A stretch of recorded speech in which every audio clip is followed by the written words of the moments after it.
Assalamualaikum warahmatullahi wabarakatuh. Apa kabar teman-teman? Semoga semuanya sehat ya. Hari ini saya akan membahas statistika di pertemuan ke-8, yaitu kuartil, desil, dan persentil. Kuartil, desil, dan persentil dalam statistik deskriptif sangat berfungsi untuk menciptakan suatu norma atau kategorisasi skor.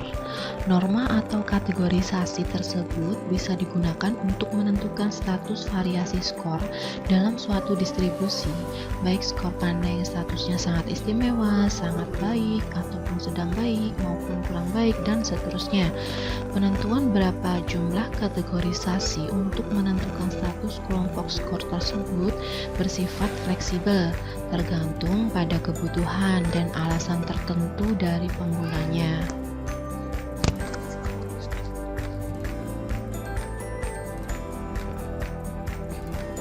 Selanjutnya, menurut Sugiono 2006, dalam dunia statistik, yang dimaksud dengan kuartil adalah titik atau skor atau nilai yang membagi seluruh distribusi frekuensi ke dalam 4 bagian yang sama besar, yaitu masing-masing sebesar 1/4n. Jadi di sini akan kita jumpai 3 buah kuartil, yaitu kuartil pertama atau K1, kuartil kedua, K2, dan kuartil ketiga atau K3. Ketiga kuartil inilah yang membagi seluruh distribusi frekuensi dari data yang kita selidiki menjadi 4 bagian besar yang sama, masing-masing sebesar 1/4n. Lalu menurut Wirawan, kuartil atau K adalah nilai-nilai yang membagi serangkaian data atau suatu distribusi frekuensi menjadi 4 bagian yang sama. Ada 3 kuartil, yaitu kuartil pertama atau K1, kuartil kedua atau K2, dan kuartil ketiga atau K3. Nah, menurut pendapat dari Suyana 2 tahun 2005, jika sekumpulan data itu dibagi menjadi 4 bagian yang sama banyak, lalu disusun menurut urutan nilainya, maka bilangan pembaginya itu disebut dengan kuartil. Ada 3 buah kuartil, yaitu kuartil pertama, kuartil kedua, dan kuartil ketiga, yang masing-masing disingkat dengan K1, K2, dan K3. Pemberian nama ini dimulai dari nilai kuartil yang paling kecil. Nah, sebagai contoh, kategorisasi bisa dibuat untuk memisahkan 2 jenis status kelompok skor. Yang pertama yaitu kelompok skor yang bagus yang mewakili 50% di bagian atas distribusi. Lalu yang kedua, kelompok skor yang tidak bagus yang mewakili 50% di bawah bagian distribusi. Teknik statistik yang digunakan untuk kategorisasi kelompok skor ke dalam 2 status ini dikenal dengan median, yang prosedur penghitungannya telah kita bahas pada sesi sebelumnya ya. Posisi median dalam suatu distribusi skor bisa digambarkan ke dalam diagram sebagai berikut ini. Nah, yang pertama kita akan membahas tentang kuartil. Apabila setelah disusun menurut urutannya dari terkecil ke yang terbesar, lalu suatu sekumpulan data dibagi menjadi 4 bagian yang sama banyak, maka bilangan pembaginya itu disebut dengan kuartil atau perluasan dari median. Nah, rumusnya letak Q1 sama dengan data ke I kali N plus 1 dibagi dengan 4. Nah, kuartil atau perluasan median dibagi menjadi 3. Yang pertama, kuartil pertama atau kuartil bawah Q1, kuartil kedua atau kuartil tengah atau Q2, lalu kuartil ketiga atau kuartil atas atau Q3. Untuk rumusnya, data yang tidak berkelompok Q1 sama dengan nilai yang ke dikurangi I N plus 1 dibagi dengan 4 kali di mana I-nya itu 1, 2, 3, dan seterusnya. Lalu kuartil data tunggal. Kuartil adalah nilai-nilai yang membagi data yang telah diurutkan ke dalam 4 bagian yang sama besar. Dalam menentukan letak kuartil data tunggal, kita harus mampu melihat kondisi jumlah data atau N terlebih dahulu. Jadi kondisi N tersebut dan penghitungan kuartilnya adalah sebagai berikut.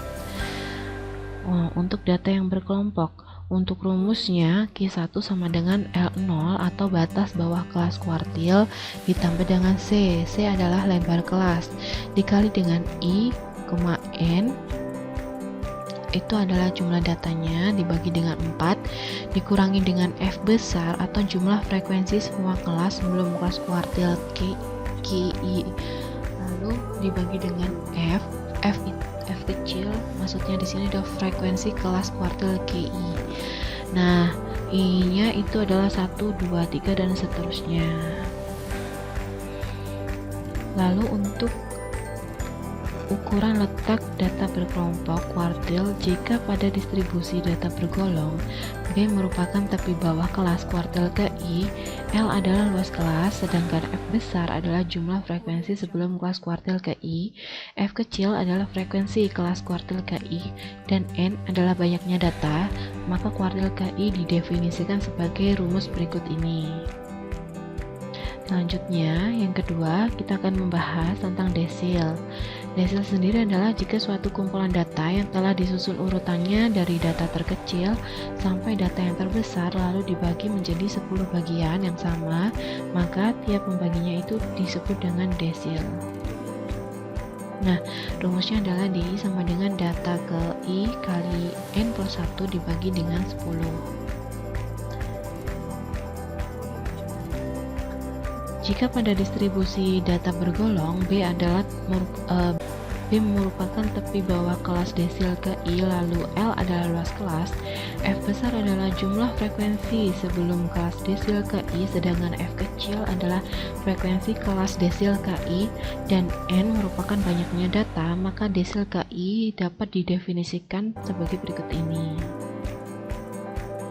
Lalu untuk desil yang data tidak berkelompok mempunyai rumus DI sama dengan nilai yang ke min I kali N plus 1 dibagi dengan 10, di mana I 1 sampai dengan 9. Untuk data berkelompok mempunyai rumus DI sama dengan L0 di mana batas bawah kelas desil DI plus C lebar kelas, lalu dikali dengan I kali N dibagi dengan 10 kurangi F besar, yaitu jumlah frekuensi semua kelas sebelum kelas desil D, lalu dibagi dengan F kecil frekuensi kelas desil D, di mana I 1 sampai 9. Lalu yang ketiga, yang terakhir, ada persentil. Maksudnya yaitu jika suatu kumpulan data dibagi menjadi 100 bagian yang sama, di mana tiap pembaginya itu dinamakan dengan persentil. Nah, rumusnya persentil seperti ini ya, data ke I kali N plus 1 dibagi dengan 100.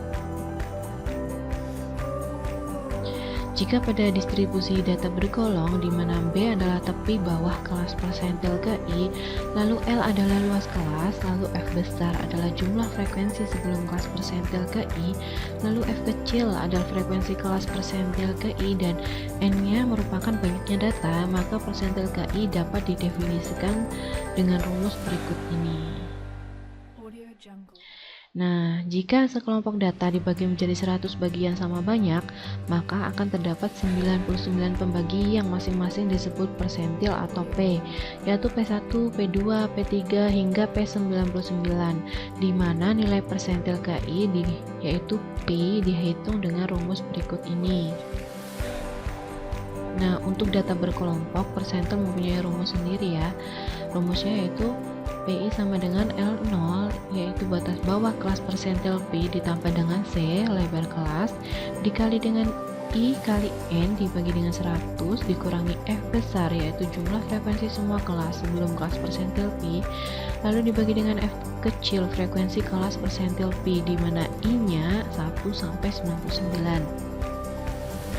Nah, untuk pertemuan kali ini saya cukupkan sekian. Jika ada pertanyaan, kalian bisa WA Japri saya ya. Terima kasih. Wassalamualaikum warahmatullahi wabarakatuh.